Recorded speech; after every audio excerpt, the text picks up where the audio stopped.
भारतीय इतिहास में ऐसे अनेक वीरों के नाम जिनके नाम से ही मन में वीरता का भाव आने लगता है। और जब जब देश पर कुर्बानी की बात आती है तो पुरुषों के साथ साथ भारतीय महिलाएं भी कंधे से कंधा मिलाकर आगे चलती हैं।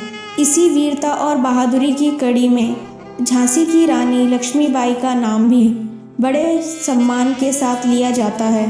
भारतीय इतिहास में झांसी की रानी लक्ष्मीबाई एक ऐसी बहादुर वीरांगना है जिन्होंने मरते दम तक अंग्रेजों की गुलामी स्वीकार नहीं की और इन्हीं अंग्रेजों से लड़ते हुए युद्ध में वीर गति को प्राप्त हुई।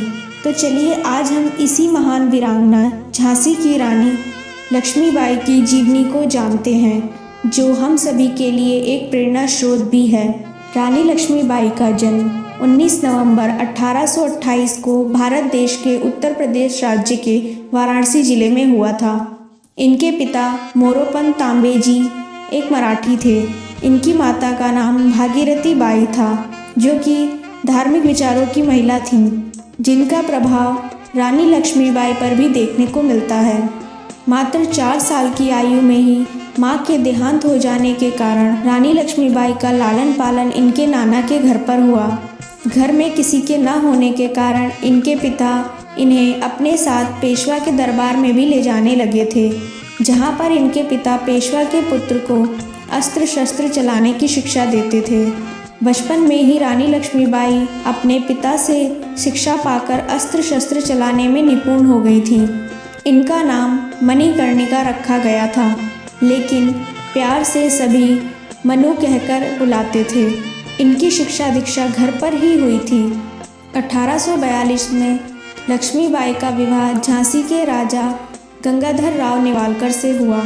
बचपन से प्यारी और दुलारी मनु मणिकर्णिका मात्र 14 वर्ष की आयु में अब झांसी की रानी लक्ष्मीबाई के रूप में जानी जाने लगी और इन्हें विवाह के पश्चात 1851 में पुत्र रतन की प्राप्ति हुई, जिसका नाम दामोदर राव रखा गया, जो कि महज 4 माह ही जीवित रहे। अचानक अपने पुत्र की मृत्यु से गंगाधर राव अंदर ही अंदर दुखी रहने लगे और फिर झांसी के राज्य को बचाने के लिए गंगाधर राव और लक्ष्मीबाई ने दत्तक पुत्र आनंद राव को गोद लिया, जिसका आगे नाम बदलकर दामोदर राव रखा गया, जिसको लेकर अंग्रेज सहमत नहीं थे। रानी लक्ष्मी ने अपने बहादुरी और हिम्मत के दम पर अपने दत्तक पुत्र को राज्य का उत्तराधिकारी घोषित करते हुए राज्य का कारभार संभाल लिया।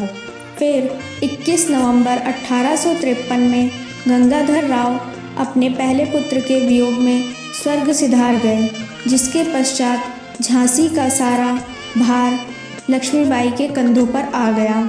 लेकिन अंग्रेज अपने कुटिल चालों को चलते हुए झांसी की रानी लक्ष्मीबाई के इस फैसले से सहमत नहीं थे। उनके हिसाब से राजा का पुत्र ही राज्य कर सकता है। गोद लिया पुत्र उस राज्य का उत्तराधिकारी नहीं होगा और नियमानुसार झांसी को अंग्रेजों की कंपनी ईस्ट इंडिया में मिला लिया जाएगा।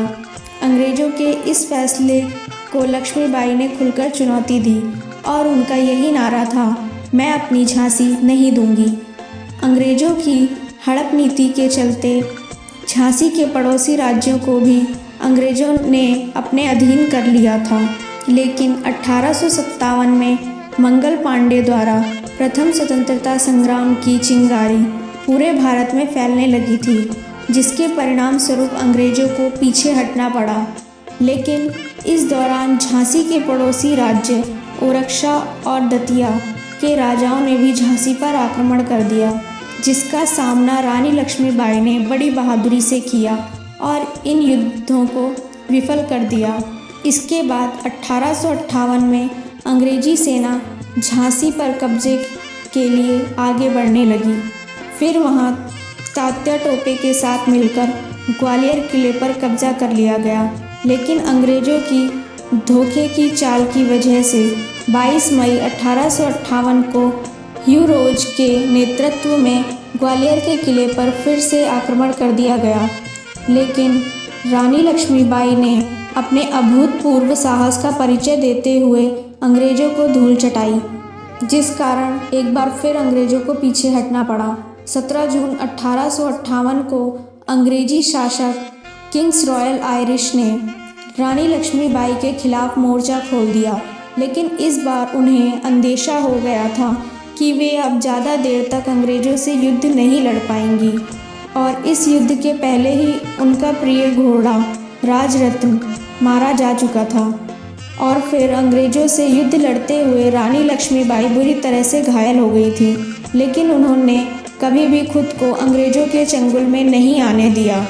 फिर युद्ध से घायल अवस्था में उन्हें उनके सैनिक पास के गंगादास मठ में ले गए और फिर यही रानी लक्ष्मीबाई ने 17 जून 1858 में अपने जीवन की अंतिम सांस ली और फिर वीर गति को प्राप्त हो गई।